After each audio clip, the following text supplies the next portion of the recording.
Amen. Voilà, et bien donc ce matin, nous allons voir, comme je l'avais déjà annoncé, nous allons parler donc de la prophétie. C'est un sujet qui est très important, c'est un sujet qui est aussi peut-être sensible.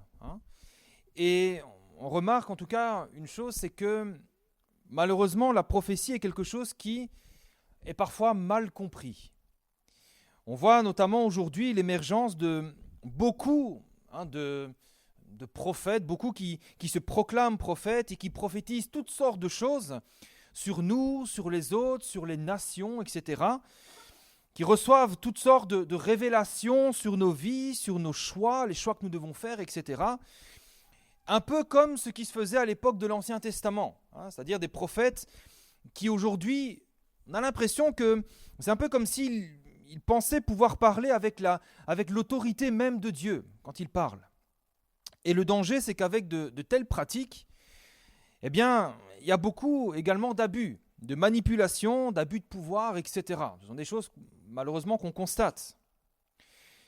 Et puis, le danger également, c'est que certains considèrent les prophéties comme paroles d'évangile. Alors, je ne parle pas des prophéties de la Bible, je parle des prophéties aujourd'hui. Ils les considèrent parfois comme paroles d'évangile, comme une parole incontestable, infaillible et éternelle de Dieu. Alors peut-être que certains ont été abusés par ce genre de choses, ou trompés par ce genre de choses, voire même blessés. Et peut-être que certains ne veulent peut-être même plus entendre parler des prophéties aujourd'hui. Il y a même certains mouvements où on a carrément dit « stop, on arrête la prophétie parce qu'il y a eu trop d'abus, il y a eu trop n'importe quoi ». Et j'aimerais peut-être ce matin, avec ce message, peut-être réconcilier quelqu'un avec la prophétie, parce que l'exercice de la prophétie aujourd'hui, c'est quelque chose de bon. D'accord ? C'est quelque chose de bon. Et c'est une véritable richesse pour l'Église, mais à une condition, c'est de rester biblique. Très souvent, les abus viennent d'une interprétation très libre et généralement erronée de ce qu'est la prophétie, son rôle et son objectif tel qu'il est voulu par Dieu aujourd'hui. Et c'est ce que nous allons voir donc. Qu'est-ce que la prophétie aujourd'hui ? Qu'est-ce que la Bible appelle aujourd'hui la prophétie ? Comment la pratiquer et quelle valeur doit-on lui donner ? La première chose à bien considérer, c'est que la prophétie que nous pratiquons aujourd'hui et depuis le Nouveau Testament n'a plus rien à voir avec la prophétie qui était pratiquée dans l'Ancien Testament. Il y a une rupture entre les deux. Dans l'Ancien Testament, la prophétie, c'était une parole inspirée de Dieu, qui venait directement de Dieu. C'était la parole de la vérité, une parole incontestable, éternelle, une parole digne de foi. C'était la parole de Dieu. Mais aujourd'hui, la prophétie, c'est devenu autre chose. Aujourd'hui, et nous le verrons, la prophétie, ce n'est plus une parole incontestable de Dieu. Aujourd'hui, la prophétie, elle est partielle. Aujourd'hui, les prophéties, nous devons les examiner, nous devons les juger et nous pouvons soit la retenir, si elle est bonne, ou soit l'ignorer. C'est très différent de ce qui était pratiqué dans l'Ancien Testament. Et il y a une réelle différence. Maintenant, ce qui peut prêter à confusion, c'est que la Bible emploie les mêmes termes, mais pour des choses très différentes. La prophétie de l'Ancien Testament et les prophéties aujourd'hui, ce sont deux choses qui sont radicalement différentes. Et la différence donc fondamentale, c'est que les prophéties aujourd'hui n'ont plus et n'auront plus jamais l'autorité que possédaient les prophéties de l'Ancien Testament. Dans l'Ancien Testament, la parole des prophètes était parole de Dieu dans toute son autorité. Ça, c'était dans l'Ancien Testament. C'est-à-dire que obéir à un prophète de l'Ancien Testament, c'était obéir à Dieu. Désobéir à un prophète de l'Ancien Testament, c'était désobéir à Dieu. C'était pareil, c'était la même chose. Regardez ici, par exemple, avec le prophète Élie, avec Naaman, on a vu ça il y a quelque temps. Quand le prophète Élie va dire à Naaman, lève-toi, lave-toi cette fois dans le Jourdain et ta chair redeviendra pure comme celle d'un enfant, c'est une parole de l'Éternel. Et quand Naaman obéit à cette parole, en fait, il n'obéit pas à Élie, il obéit à Dieu. Mais aujourd'hui, frères et sœurs, plus aucun prophète et plus aucune prophétie ne possède cette autorité. Les seuls qui ont possédé une telle autorité dans le Nouveau Testament, eh bien, ce sont les premiers apôtres. C'est eux seuls qui possédaient encore cette autorité que possédaient les prophètes de l'Ancien Testament. Donnez un exemple dans Actes 5, versets 1 à 3. On connaît bien ce texte avec Ananias et Saphira. Ils vendent une propriété et ils retiennent une partie du prix. Il n'y a rien de mal à cela. Et sa femme, donc, le sachant, apporta le reste et puis déposa aux pieds des apôtres. Et Pierre lui dit, « Ananias, pourquoi Satan a-t-il rempli ton cœur, au point que tu mentes au Saint-Esprit et que tu aies retenu une partie du prix du champ ?» Alors ici, c'est tout simplement qu'Ananias, il a vendu son champ, il a gardé une partie pour lui et il a voulu faire croire qu'il avait tout donné. Donc, c'était un mensonge. Et on voit que ici, il dépose le prix, l'argent aux pieds des apôtres, et Pierre va lui dire qu'il a menti au Saint-Esprit. Autrement dit, on voit qu'ici, mentir aux premiers apôtres, c'était comme mentir à Dieu lui-même. C'est comme les prophètes de l'Ancien Testament. Mais ça, ce n'était que pour les premiers apôtres. Ensuite, autre différence. La parole des prophètes de l'Ancien Testament, c'était une parole inspirée de Dieu qui maintenant fait partie de la Bible. Prenez les prophètes Jérémie, vous prenez Malachie, Michée, Jonas, Ésaïe. Leurs paroles font partie aujourd'hui de ce qu'on appelle la Bible. C'est-à-dire qu'elles sont le plein conseil de Dieu. Elles possèdent l'autorité divine pour notre foi. Mais aujourd'hui, plus aucune prophétie ne possède cette autorité. Si c'était le cas, frères et sœurs, chaque prophétie prononcée dans l'Église ou autre devrait être ajoutée au Nouveau Testament. Mais ce n'est pas le cas. Les seuls dont la parole avait encore cette autorité dans le Nouveau Testament, eh bien, ce sont les premiers apôtres, puisque c'est eux qui ont rédigé l'Écriture sainte. Vous prenez Paul, vous prenez Matthieu, c'était des apôtres qui avaient cette autorité de rédiger les Écritures saintes. Et donc nous voyons qu'il y a une réelle, véritable rupture entre la prophétie de l'Ancien Testament, comme elle était pratiquée dans l'Ancien Testament, et celle du Nouveau Testament. C'est-à-dire que nous ne pouvons pas considérer les prophéties aujourd'hui avec le même poids qu'elles avaient à l'époque de l'Ancien Testament. Et ceux qui pensent le contraire, eh bien, font face à des problèmes. Certains se disent, avec la crise du Covid qui est venue maintenant, c'est une crise mondiale que personne n'ignore. Et dans les milieux charismatiques, ou dans certains milieux charismatiques où on pense que les prophètes ont la même autorité que les prophètes d'autrefois, eh bien, ils se posent des questions. Ils se disent, mais pourquoi personne n'a prophétisé sur le Covid ? C'est vrai, la Bible nous dit dans Amos 3,7 par exemple, que le Seigneur, l'Éternel, ne fait rien sans avoir révélé son secret à ses serviteurs, les prophètes. Pourquoi personne n'a donc prophétisé sur le Covid ? Que se passe-t-il ?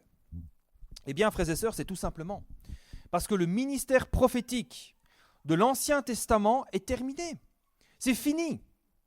Dieu n'utilisera plus jamais les prophètes et les prophéties aujourd'hui comme il l'utilisait au temps de l'Ancien Testament. Il y a une rupture. Et c'est ce que nous devons bien comprendre. Et cette rupture, nous la voyons clairement dans le livre, dans l'épître aux Hébreux. On va lire ensemble dans Hébreux chapitre 1, versets 1 à 2.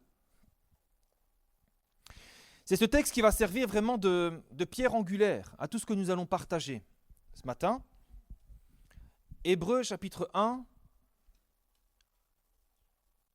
versets 1 à 2.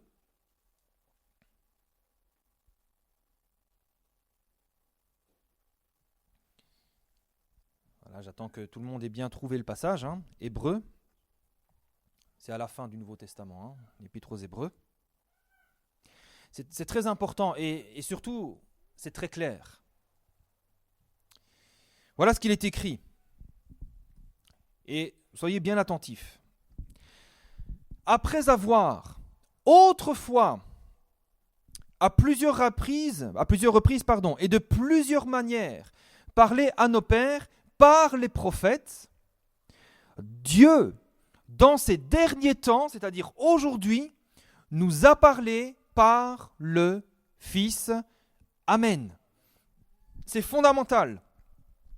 Après avoir autrefois, et à plusieurs reprises et de plusieurs manières, parlé à nos pères par les prophètes, c'était au temps de l'Ancien Testament, Dieu, aujourd'hui, dans ces derniers temps, Dieu nous a parlé par le Fils. Autrement dit, Jésus-Christ est l'aboutissement, il est le sommet du ministère prophétique de l'Ancien Testament. Pourquoi y a-t-il une rupture ? Tout simplement parce que la prophétie de l'Ancien Testament, c'était l'ombre des choses à venir et que ces choses-là se sont accomplies pleinement en Christ. Jésus est même plus que l'aboutissement du ministère prophétique parce qu'il est lui-même la parole faite chair. Autrement dit, frères et sœurs, tout ce que nous devons savoir pour notre vie, pour notre foi, est déjà écrit dans la Bible.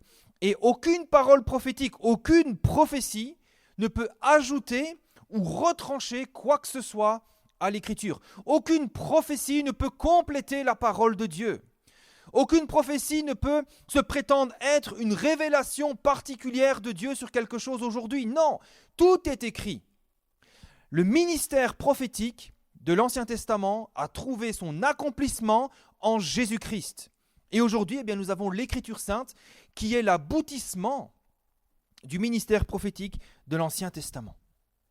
La Bible est très claire là-dessus. Dans Galates 1,8, Paul va dire « Si nous-mêmes, même si un ange du ciel annonçait un évangile, que ce soit à travers des prophéties, des révélations ou autres, peu importe, mais qui s'écarte de ce que nous vous avons prêché, qu'il soit anathème, qu'il soit rejeté, qu'il soit considéré comme un hérétique quelque part. » Apocalypse chapitre 22, versets 18 à 19. Jean, qui a reçu cette révélation, l'Apocalypse ça veut dire révélation, c'est une révélation qu'il a reçue, c'est une prophétie qu'il a reçue, et quand vous regardez d'ailleurs, j'ai une petite parenthèse là-dessus, Jean ne va pas se proclamer prophète, il va se proclamer serviteur, et pourtant il aurait pu se proclamer prophète, puisqu'il a reçu ici une prophétie authentique. Regardez ce qu'il va dire, je le déclare à quiconque entend les paroles de la prophétie de ce livre. Si quelqu'un y ajoute quelque chose, Dieu le frappera des fléaux décrits dans ce livre. Si quelqu'un retranche quelque chose des paroles du livre de cette prophétie, Dieu retranchera sa part de l'arbre de la vie et de la ville sainte décrits dans ce livre. Amen. Nous devons prendre garde, frères et sœurs, à tous ces soi-disant prophètes qui annoncent un faux évangile, qui annoncent des choses parfois bizarres ou séduisantes, qui enseignent des pratiques qui ne sont pas bibliques, qui disent « Le Seigneur m'a parlé par un songe, nous devons faire ceci, nous devons faire cela ». Si ça contredit la Bible, nous devons le rejeter. C'est la Bible qui aura autorité sur notre foi, jamais là où les prophéties. Méfions-nous également de tous ceux qui se proclament prophètes. Ça, c'est quelque chose que c'est vraiment à la mode depuis quelques années. Prophète un tel, prophète un tel, prophète un tel, prophète un tel. C'est vrai que ça fait joli, on se dit « Waouh, un prophète, waouh !» Méfions-nous, frères et sœurs, méfions-nous. Pourquoi ? Aucun des prophètes de la Bible n'a dit « Je suis prophète ». Quand un prophète de l'Ancien Testament avait reçu ce ministère de la part de Dieu, il n'a jamais proclamé lui-même « Je suis prophète, écoutez-moi ». Jamais. Même dans le Nouveau Testament, personne n'a jamais dit « Je suis prophète, écoutez-moi ». Silas, Paul, la Bible nous atteste dans Acte 15, il me semble, qu'il était prophète avec Jude. Est-ce qu'une seule fois, Pierre a dit « Je suis prophète, vous devez m'écouter » ? Jamais. Serviteur de Jésus-Christ ou apôtre, mais pas prophète. Jamais aucun ne s'est vanté d'être prophète. Le seul qu'il a fait dans la Bible, le seul exemple où un homme a proclamé être prophète, c'est pourquoi ? C'est pour tromper un jeune homme de Dieu. Vous pouvez lire cette histoire dans 1 Roi chapitre 13 et au verset 18. Ce jeune homme de Dieu, pour le tromper, il lui a dit « Tu sais, je suis prophète.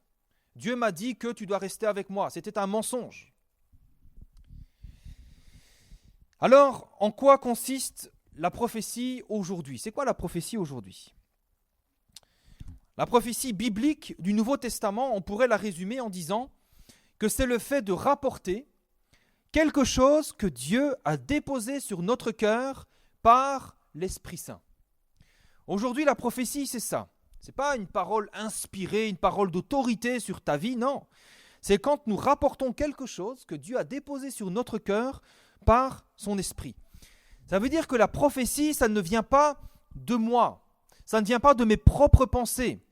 Ça ne vient pas d'une situation qu'on a vue qui m'interpelle et que... Non, c'est quelque chose qui vient spontanément de la part de Dieu. C'est une pensée que Dieu dépose sur mon cœur et que je partage simplement et spontanément dans l'assemblée. Maintenant, et c'est très important de le dire et je le répète, cette pensée ou ce don, cette prophétie aura toujours une autorité inférieure à la Bible. Toujours. Vous savez, jamais le Nouveau Testament ne nous exhorte à écouter les prophéties au même titre que la Bible. Jamais la Bible ne va nous dire vous devez écouter les prophéties et accorder votre vie en fonction des prophéties qui vous sont données. Jamais. La Bible nous dit au contraire dans 2 Timothée 3,16 par exemple. Toute écriture est inspirée de Dieu et utile pour enseigner, convaincre, corriger et instruire dans la justice, afin que l'homme de Dieu soit accompli et propre à toute bonne œuvre. C'est le rôle de la Bible ici. Et seule la Bible, la parole de Dieu, est inspirée et utile pour enseigner, pour convaincre, pour corriger et instruire. C'est le rôle de la Bible, pas de la prophétie. La prophétie, elle a un autre rôle que nous verrons dans quelques instants.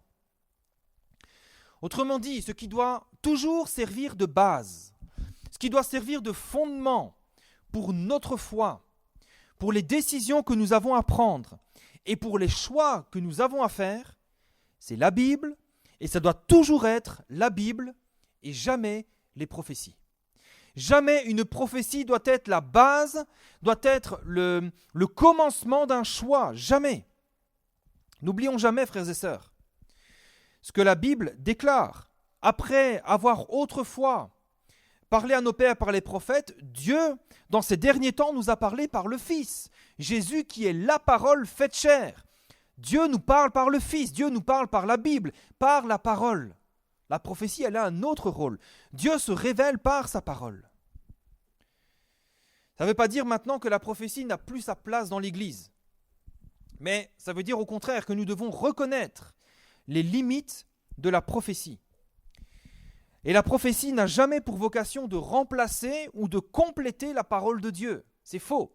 Et ceux qui utilisent la prophétie à cette fin, je suis désolé, mais nous ne devons pas les suivre, nous ne devons pas les écouter. Malheureusement, nous voyons qu'aujourd'hui, on lit la Bible de moins en moins. Aujourd'hui, certains ne lisent plus la Bible et ils préfèrent, quand ils ont besoin d'un conseil, quand ils ont besoin d'une révélation, d'une direction pour leur vie, en lieu de chercher dans la parole de Dieu, cette sagesse de Dieu qui nous a été donnée, ils préfèrent la chercher chez des soi-disant prophètes. Et il y a un énorme danger lorsque nous agissons de la sorte, et je pèse mes mots. Parce que dans le ce n'est pas une pratique que nous enseigne la Bible. Jamais dans le Nouveau Testament, la prophétie n'est utilisée pour guider les croyants dans leur choix. Jamais. Les prophéties d'aujourd'hui ne sont pas paroles ou oracles de l'Éternel. Ça, c'était dans l'Ancien Testament. Ce n'est plus le cas. Les prophéties d'aujourd'hui ne possèdent pas l'autorité de Dieu pour notre vie. Elles ne sont pas les paroles inspirées de Dieu. Et je parle inspirées ici dans le sens de l'inspiration des Écritures, c'est-à-dire la parole de vérité incontestable, unique, éternelle et infaillible de Dieu. Et c'est ce que nous allons voir. Dans 1 Thessaloniciens chapitre 5, versets 20 à 21, il est dit « Ne méprisez pas les prophéties. » D'accord ? Nous ne devons pas mépriser les prophéties, mais examinez toutes choses et retenez ce qui est bon. Autrement dit, quand une prophétie est donnée et qu'elle semble nous concerner, ce que nous devons faire, c'est toujours l'examiner avant d'y ajouter foi. Toujours. Pourquoi ? Parce que les prophéties ne sont pas infaillibles. Et c'est pour ça que nous ne pouvons pas leur donner autorité sur notre vie. La parole de Dieu, oui. La parole écrite de Dieu, oui. Nous pouvons y ajouter foi. La parole de Dieu a une autorité sur notre vie, mais pas une prophétie. Je vais donner un exemple. Acte 21, versets 4 à 5. L'apôtre Paul, il est écrit ici, nous trouvâmes les disciples, et nous restâmes là 7 jours. Les disciples, poussés par l'Esprit, disaient à Paul de ne pas monter à Jérusalem. C'est ce qu'il semble être ici une prophétie. Ils ont parlé, pas d'eux-mêmes, mais poussés par l'Esprit. Qu'est-ce que Paul a fait à l'égard de cette prophétie? Il est écrit que lorsque nous fûmes au terme des 7 jours, eh bien, nous nous acheminâmes pour partir. Et tous nous accompagnèrent avec leurs femmes et leurs enfants jusqu'à l'extérieur de la ville. Vous voyez ici des disciples qui parlent poussés par l'Esprit, donc c'est ce qui semble être une prophétie, et pourtant Paul désobéit. Si ça avait été le prophète Élie, le prophète Ésaïe ou le prophète Jérémie qui avait dit une telle parole à l'apôtre Paul, jamais l'apôtre Paul n'aurait désobéi, jamais, puisque c'est parole de l'Éternel, c'est parole de Dieu, c'est un ordre de l'Éternel. Mais aujourd'hui, la prophétie n'a plus cette autorité. C'est pourquoi nous devons examiner les prophéties. Quelqu'un te dit, le Seigneur me dit que, ok, examinons ce qu'il est dit, retenons ce qui est bon, et si jamais ça ne nous semble pas bon, eh bien nous pouvons tout à fait et librement l'ignorer sans que ça soit une désobéissance vis-à-vis du Seigneur. N'oublions pas, frères et sœurs, que les prophéties d'aujourd'hui ne sont pas une parole infaillible de Dieu, mais plutôt une pensée que Dieu dépose sur notre cœur. Et celui qui exprime cette pensée, eh bien, il peut se tromper. Il peut mêler ses propres pensées à la pensée de Dieu, ce qui n'était jamais le cas des prophètes de l'Ancien Testament. Autrement dit, si quelqu'un prophétise, vient vous voir et vous dit « Dieu m'a dit que tu dois faire ceci ou cela ». Très bien, mais première chose, nous devons impérativement examiner cette parole. Si nous ne sommes pas en paix, si cette parole ne correspond pas à ce que Dieu a déjà placé sur notre cœur, eh bien nous sommes tout à fait libres de l'ignorer. Il n'y a aucun problème avec ça, vous pouvez tout à fait l'ignorer, pas de problème. C'est exactement ce que l'apôtre Paul a fait ici dans le texte que nous venons de lire. Ils étaient poussés par l'Esprit, mais l'apôtre Paul, lui, il a suivi ce que le Seigneur avait déposé sur son cœur. Et l'apôtre Paul a dit, soyez mes imitateurs. C'est-à-dire donc, nous pouvons imiter Paul dans ce qu'il a fait ici. C'est-à-dire que si une prophétie ne nous semble pas juste, il n'y a aucun problème. Nous pouvons tout à fait l'ignorer sans que ça soit une désobéissance devant le Seigneur. Et je vais même aller un petit peu plus loin. La désobéissance vis-à-vis d'une prophétie, c'est quand nous ne l'examinons pas. Ça, c'est une désobéissance. C'est quand nous n'examinons pas les prophéties qui nous sont données, que nous les acceptons aveuglement, comme si elles étaient paroles infaillibles de l'Éternel. Là, on désobéit, parce que la parole nous dit clairement « examinez toutes choses ». Parce que la parole nous dit aussi dans 1 Jean chapitre 4, verset 1, « N'ajoutez pas foi à tout esprit, mais éprouvez les esprits pour savoir s'ils sont de Dieu, car plusieurs faux prophètes sont venus dans le monde. » Vous savez, avoir la foi, être un homme ou une femme de foi, ça ne veut jamais dire être naïf et tout accepter. C'est pas la même chose. La foi, c'est croire ce que Dieu dit. La foi, c'est croire ce qui est écrit dans la parole infaillible de Dieu. Cette parole qui nous dit que lorsqu'une prophétie nous est donnée, nous devons être prudents, nous devons l'examiner et nous devons l'éprouver avant d'y ajouter foi si nécessaire. Si la chose est bonne, eh bien nous la retenons. Et si la chose ne semble pas bonne, eh bien nous l'ignorons, mais sans pour autant la mépriser. Nous ne devons pas mépriser les prophéties. Nous devons donc toujours examiner la prophétie avant d'y ajouter foi, parce que les prophéties ne sont pas infaillibles. Elles sont même partielles, et ceux qui prophétisent peuvent se tromper. 1 Corinthiens chapitre 13, verset 9 nous dit « Nous connaissons en partie et nous prophétisons en partie. » Eh oui, la prophétie aujourd'hui, ce n'est pas le plein conseil absolu et infaillible de Dieu. Les prophéties, elles sont partielles. Prenez un petit peu ici le prophète Agabus. Agabus, la Bible le reconnaît comme un prophète. Il avait reçu donc ce don et ce ministère. Et il est écrit dans Actes 21, versets 10 à 11. « Comme nous étions là depuis plusieurs jours, un prophète nommé Agabus descendit de Judée et vint nous trouver.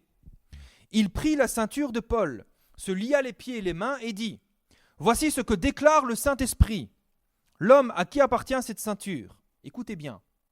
Les Juifs le liront. » Première chose. De la même manière à Jérusalem. Et deuxième chose, c'est les Juifs qui le livreront entre les mains des païens. Là, on peut être impressionné. Voici ce que déclare le Saint-Esprit, etc. Bon. Et donc le prophète Agabus, qu'est-ce qu'il dit ? Il déclare que ce que le Saint-Esprit dit, c'est que les Juifs vont lier Paul. Sauf que, quand vous lisez Acte 21, verset 33, qu'est-ce qui se passe ? Eh bien, ce n'est pas les Juifs qui ont lié Paul, mais ce sont les Romains. Acte 21, 33, il est dit que c'est le tribun qui s'approcha, il se saisit de Paul et il le fit lier de 2 chaînes. Le tribun, c'est l'armée romaine, c'est le tribunal romain. Ce sont les Romains et pas les Juifs. Ensuite, nous l'avons lu, Agabus prophétise que les Juifs livreront Paul entre les mains des païens. Sauf que, au verset 31, donc Acte 21, verset 31, eh bien, ce texte nous révèle que les Juifs n'ont pas cherché à livrer Paul. Les Juifs voulaient tuer Paul. Ils n'ont pas livré Paul aux Romains, ils voulaient le tuer. Ça fait quand même beaucoup d'approximations. Vous êtes d'accord avec moi, ça fait quand même beaucoup d'approximations et d'erreurs. Dans l'Ancien Testament, avec toutes ces approximations, on se serait quand même demandé si Agabus était réellement un prophète. Mais nous voyons que dans le Nouveau Testament, c'est ça la prophétie. C'est-à-dire c'est quelque chose de partiel. Ce n'est pas une parole de Dieu infaillible et incontestable. Et c'est pour ces raisons que toute prophétie qui semble nous concerner, nous devons à tout prix, et c'est notre responsabilité, nous devons les examiner avant d'y ajouter foi. Chose intéressante également à noter, c'est que les prophètes du Nouveau Testament, comme Agabus, ne vont jamais imposer un choix. Vous remarquez ici qu'Agabus va dire, voilà ce que le Saint-Esprit déclare, mais il ne va pas dire à Paul, alors voici Paul ce que tu dois faire. Jamais. Jamais les prophètes du Nouveau Testament vont imposer un choix, une décision ou une conduite à tenir à ceux à qui ils prophétisent. Ils ne font que déclarer ce qu'ils ont reçu dans leur cœur, mais jamais ils vont dire ah, tu dois faire ceci, tu dois faire cela. Jamais. C'est à nous de décider pour nous-mêmes. C'est à nous, après avoir fait l'examen de la prophétie, et de prendre notre décision et face au discernement que le Saint-Esprit nous donne vis-à-vis de la prophétie. Donc là encore, méfiance. Si quelqu'un vous dit « le Seigneur m'a montré telle ou telle chose et tu dois faire ceci, tu dois faire cela, etc. » Méfions-nous. Ce n'est pas une pratique que nous voyons dans le Nouveau Testament. Je vais donner un autre exemple qui montre que la prophétie est partielle et que nous devons l'examiner. Quand j'étais à l'école biblique, je discutais avec un pasteur visiteur, un pasteur d'Amérique latine. Et on parlait un petit peu justement de la prophétie, etc. Et il m'avait raconté son histoire, son témoignage personnel, et il m'avait dit qu'il s'était fiancé avec la femme qu'il savait être la femme que Dieu avait choisie. Il avait reçu donc des paroles dans son cœur. Il savait que c'était la femme que Dieu lui avait choisie. Pas de doute là-dessus. Et puis dans son église, il y avait une femme qui prophétisait, une femme prophétesse, une femme qui avait prophétisé plusieurs choses sur la vie de plusieurs personnes qui s'étaient réalisées, et elle était considérée comme une prophétesse authentique. Personne ne doutait de ça. Et un jour, cette femme, elle vient vers ce pasteur d'Amérique latine et elle lui dit « Le Seigneur m'a montré que ta fiancée n'est pas la femme que le Seigneur t'a choisie. » Et là, on se dit « Mais qu'est-ce qu'on fait ? Qu'est-ce qu'on fait ? Le Seigneur m'a dit quelque chose. Cette femme qui parle de la part de Dieu me dit autre chose. Qu'est-ce qu'on fait ? » Et il m'a dit, moi, c'est ce qu'il m'a dit. Il m'a dit, écoute, moi j'ai préféré choisir de suivre ce que le Seigneur avait déposé sur mon cœur. Il dit, évidemment, je n'en ai pas parlé à ma femme pour la protéger. Et j'ai remercié cette dame, j'ai dit, merci pour ton courage. Et voilà, il ne l'a pas méprisé, il l'a remercié. Mais il a suivi ce que le Seigneur avait déposé sur son cœur, sans comprendre d'où venait cette prophétie. Et il me dit, voilà, maintenant, ça fait plusieurs années que je suis marié, on a des enfants et on est très heureux. On sert le Seigneur ensemble, on est très heureux. Et il m'a dit, et cette femme, dans son église, elle continue à prophétiser. Vous voyez ? On ne doit pas tout remettre en question à cause d'une prophétie. Nous devons examiner la prophétie. Et la prophétie ne doit jamais avoir autorité sur notre vie. Nous ne devons jamais placer aveuglément notre foi dans une prophétie, mais nous devons toujours l'examiner avant. Le témoignage de cet homme, j'en connais d'autres. Je connais au moins 2 autres que je pourrais vous citer, mais bon, je ne vais pas le faire. Mais j'en connais au moins 2 autres de sources absolument sûres et certaines. Des cas similaires. Dieu dépose quelque chose dans le cœur, une prophétie vient contredire. Qu'est-ce qu'on fait ? On suit ce que le Seigneur a déposé sur notre cœur et puis on sait que c'était ça la volonté de Dieu. Vous savez, les prophéties, elles peuvent contenir des choses bonnes, des choses moins bonnes, des approximations, des choses que nous devons ignorer même. Et c'est pour ça que la Bible, je le répète, nous le dit, ne méprisez pas les prophéties, mais examinez toutes choses et retenez ce qui est bon. Un autre problème avec les prophéties, qui nous donne une direction. Dieu m'a dit que tu dois faire ceci, que tu dois faire cela, que tu seras ceci ou que tu seras cela, c'est que ce n'est pas la fonction principale de la prophétie aujourd'hui. Ce n'est pas sa fonction. Le but premier de la prophétie aujourd'hui, et nous le verrons un peu plus tard, c'est exhorter, édifier et encourager. Pas te dire ce que tu dois faire. Si nous sommes face à un choix et que nous avons besoin de la direction de Dieu, ce n'est pas dans les prophéties que nous devons la chercher, mais c'est dans la parole de Dieu. Le plein conseil de Dieu se trouve dans sa parole qui est la vérité et qui est infaillible. Les prophéties, elles ne sont pas parfaites, d'accord ? Elles peuvent contenir des erreurs, des approximations. Et si nous basons un choix là-dessus, eh bien nous courons un grand danger parce que nous bâtissons, c'est comme si nous bâtissons sur le sable. On bâtit sur quelque chose d'incertain, sur quelque chose de faillible, sur quelque chose qui peut être une erreur ou une approximation. Exemple, un homme avait un jour reçu, j'ai entendu ce témoignage, c'est une prophétie comme quoi Dieu l'a appelé à être pasteur. Le problème, c'est que, mis à part cette prophétie, il n'y avait aucun autre témoignage dans sa vie de cet appel dans sa vie. On dit, mais pourquoi tu penses que le Seigneur t'a appelé ? Parce que j'ai reçu une prophétie. C'était le seul signe. Et cet homme n'est jamais devenu pasteur, parce qu'il n'y avait aucun témoignage de l'Esprit Saint sur sa vie, comme quoi il était appelé pasteur. Et ça l'a rendu toujours profondément malheureux, parce que lui, il s'est accroché à cette prophétie comme si c'était une parole irréfutable de Dieu. En lieu de se dire avec un peu de sagesse, bon, je dis sagesse, je ne suis pas en train de critiquer cette personne, d'accord ? Je veux simplement dire que nous devons aussi avoir de la sagesse vis-à-vis des prophéties que nous recevons, de se dire, Seigneur, si cette parole, elle vient de toi, tu la confirmeras par d'autres manières. C'est une décision trop importante que pour pouvoir se baser seulement sur une prophétie qui n'est pas infaillible. Alors, à quoi peuvent servir les prophéties ? Donnez un autre exemple maintenant de à quoi servent les prophéties. Quel est le bon usage ?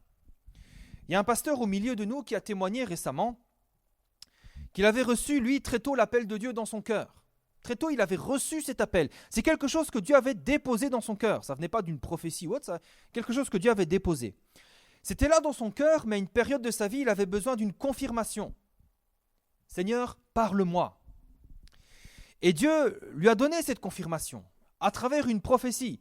Quelqu'un qu'il ne connaissait pas lui a dit, voilà, le Seigneur t'appelle, etc. La différence maintenant, c'est quoi ? C'est que dans son cas à lui, la prophétie n'a pas été le point de départ de son appel, mais plutôt un encouragement à suivre l'appel que Dieu avait déjà placé sur son cœur. Comprenez la différence ? La prophétie, c'est un encouragement à suivre ce que Dieu avait déjà déplacé sur son cœur. Autre exemple, je vous parlais de moi, de mon exemple. peu après ma conversion, j'avais reçu cet appel de Dieu dans mon cœur pour le servir dans le ministère pastoral et dans l'enseignement. Je ressentais cet appel de Dieu également ensuite pour me former à l'école biblique. Je savais, le Seigneur me poussait à aller à l'école biblique. J'avais ce feu qui brûlait dans mon cœur. C'est quelque chose qui ne me quittait pas. C'était là jour et nuit. Je savais que je devais le faire. À un tel point même que j'ai démissionné de mon travail. Seulement, à un moment donné, j'ai hésité. J'étais là, je me dis, bon, soit je vais à l'école biblique, soit je rentre au conservatoire de musique pour étudier la guitare, le jazz, etc., pour devenir musicien professionnel. J'avais ces deux désirs dans mon cœur. Et puis, j'étais là comme ça, je me questionnais, bon. Et puis, en octobre 2009, ici à La Réunion, on était ici pour le WIV 2009 à Saint-Pierre, le Seigneur a parlé directement à mon cœur. On était là dans un temps de prière et il y a cette parole de Dieu qui est tombée dans mon cœur. Personne n'a parlé, c'est vraiment le Saint-Esprit qui m'a dit « Étudie ma parole ». Et là, j'ai dit « Bon, Seigneur, c'est bon, je sais maintenant ce que tu veux pour moi ». Et puis, alors je ne sais plus si c'était ce jour-là même ou quelques jours après, il y a eu une prophétie qui a confirmé ce que Dieu avait déposé dans mon cœur. Le Seigneur m'a dit, voilà, tu hésitais, mais le Seigneur a déposé dans ton cœur sa volonté, etc. Donc, il y avait une prophétie, et avec ces choses-là, je savais quelle était la volonté de Dieu pour moi. La différence, c'est que la prophétie n'a pas été le point de départ de ma décision, mais ça a été un encouragement à suivre ce que Dieu avait déjà déposé sur mon cœur. Voilà à quoi sert la prophétie. Alors avec tout ça, on peut se dire, mais est-ce que ça vaut encore la peine de prophétiser aujourd'hui ? Est-ce que la prophétie a encore une place dans l'Église ?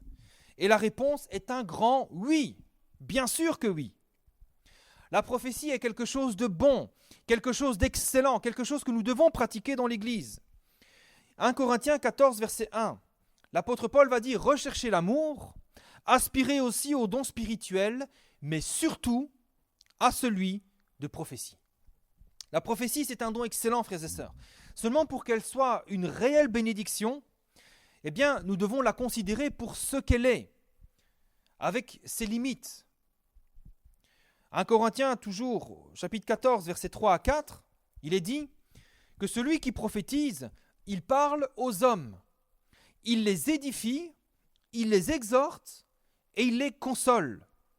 Celui qui parle en langue s'édifie lui-même, mais celui qui prophétise, édifie l'Église. Nous avons besoin des prophéties. Nous avons besoin de ce don spirituel de la prophétie, puisque c'est à travers la prophétie que nous sommes édifiés, exhortés, consolés et que l'Église également est édifiée. C'est ça le but de la prophétie, édifier, exhorter, consoler les cœurs. Alors oui, ça peut passer par des révélations sur notre vie, par des avertissements sur l'avenir, généralement par des personnes qui ne connaissent rien de notre situation. Mais le but, ça sera toujours l'exhortation, l'édification et la consolation. Combien ont été consolés, réconfortés par une prophétie qui sort de la bouche de quelqu'un que nous ne connaissons pas, qui ne connaît rien de la situation et qui pourtant a une parole qui nous touche en plein cœur. Je ne compte pas le nombre d'exemples et je ne vais pas en citer parce que je n'ai pas envie de gêner qui que ce soit puisque c'est rediffusé sur Internet. Mais combien de fois on a entendu ces témoignages ? Personnes qui prient pour un sujet depuis des années et puis à travers la bouche de quelqu'un qui ne connaît rien, un pasteur invité qui vient d'un autre continent, qui vient et qui dit « J'ai quelque chose sur mon cœur, voilà ». Il dit cette prophétie et ça touche la personne en plein cœur. Combien de témoignages de personnes qui viennent dans l'assemblée et puis voilà qu'une prophétie révèle son cœur, sa vie et que cette personne est bouleversée. Il y a eu ce témoignage, il y avait un jeune homme au milieu de nous, c'était en février ou en mars, et un peu avant le confinement. Et il m'a dit, il venait, il y a une prophétie, et puis je suis allé le visiter, il m'a dit, c'était exactement ce que je vis. Mot à mot, c'était exactement ce que je vis. Et c'est d'ailleurs ce que Paul nous enseigne sur la prophétie. Il va dire dans 1 Corinthiens 14, versets 24 à 25, « Si tous prophétisent, et qu'il entre un non-croyant ou un simple auditeur, il est convaincu par tous, il est jugé par tous. Les secrets de son cœur sont dévoilés de telle sorte que, tombant sur sa face, il adorera Dieu et publiera que Dieu est réellement au milieu de vous. » C'est glorieux, hein, c'est ce témoignage que Dieu est là, présent au milieu de nous. Pascal Cariou m'a fait part de ce témoignage. Vendredi, à Grandbois, une personne nouvelle qui vient, Pascal a une prophétie qui tombe pile dans le cœur et dans la situation de cette personne qui tombe et qui se met à pleurer. Son cœur est dévoilé, alors que Pascal Cariou ne la connaissait pas du tout. Voilà ce qu'est la prophétie. La prophétie était aussi un encouragement pour nous qui croyons. C'est un signe que Dieu est au milieu de nous et que Dieu œuvre au milieu de nous. Ça nous encourage aussi quand il y a des prophéties. C'est ce que nous dit toujours donc l'apôtre Paul aux Corinthiens, chapitre 14, verset 22. La prophétie est un signe, non pour les non-croyants, mais pour les croyants. Ça ne veut pas dire maintenant que s'il n'y a pas de prophétie, Dieu n'est pas au milieu de nous. Jésus a dit que là où 2 ou 3 sont assemblés, je suis au milieu d'eux. D'accord ? Mais ça nous encourage. Quand il y a des prophéties, ça nous encourage. Ça nous exhorte, ça nous édifie. C'est un peu comme si Dieu disait à travers la prophétie, eh bien, je suis au milieu de vous. Et enfin, je termine. Nous pouvons également tous prophétiser. L'apôtre Paul dira, je désire que vous parliez tous en langue, mais encore plus que vous prophétisiez. La prophétie, c'est un don de l'esprit. C'est un don que le Saint-Esprit donne à qui il veut et comme il veut. Ce n'est pas réservé à une élite, à des supra-spirituels. La prophétie, c'est pour ceux qui aspirent et que le Saint-Esprit choisit. 1 Corinthiens 12, versets 7 à 11 nous dit « À chacun la manifestation de l'Esprit est donnée pour l'utilité commune. En effet, à l'un est donné par l'Esprit une parole de sagesse, etc. À un autre, la prophétie. » Et au verset 11 « Un seul et même Esprit opère toutes ces choses, les distribuant à chacun en particulier comme il veut. » Amen. Nous pouvons tous prophétiser. Nous devons simplement y aspirer, demander au Seigneur et puis laisser faire le Seigneur. Si nous sommes dans un temps de prière, un temps de ferveur et puis que tout d'un coup il y a une pensée qui vient dans notre esprit, dans notre cœur, quelque chose que nous n'avons pas prémédité, eh bien peut-être que le Seigneur veut se servir de nous. Alors donnons cette prophétie librement. Quelqu'un peut-être en a besoin pour l'édifier, pour le consoler, pour l'exhorter. Aspirons au don spirituel, mais surtout à celui de prophétie. 1 Corinthiens chapitre 14, verset 39, l'apôtre Paul va dire ainsi donc, frères, aspirez au don de prophétie, mais que tout se fasse avec bienséance et avec ordre. Vous savez, la prophétie, ce n'est pas l'Esprit de Dieu qui nous possède tout d'un coup et puis on ne se contrôle plus. Non, la Bible nous dit aussi que la prophétie est soumise aux prophètes.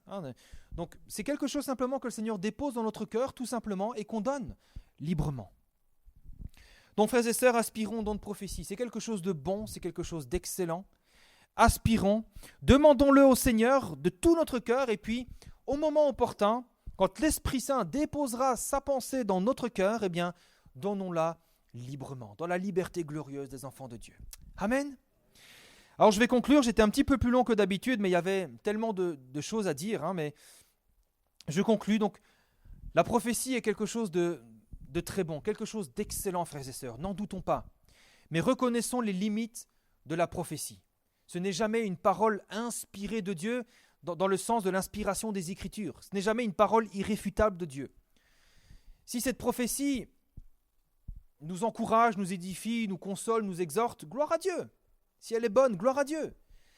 Mais si elle ne semble pas bonne, eh bien examinons-la. Nous ne sommes pas obligés d'écouter toutes les prophéties et d'y ajouter foi. C'est faux. La Bible nous dit au contraire, prudence, méfiez-vous. Demandez même du discernement au Seigneur.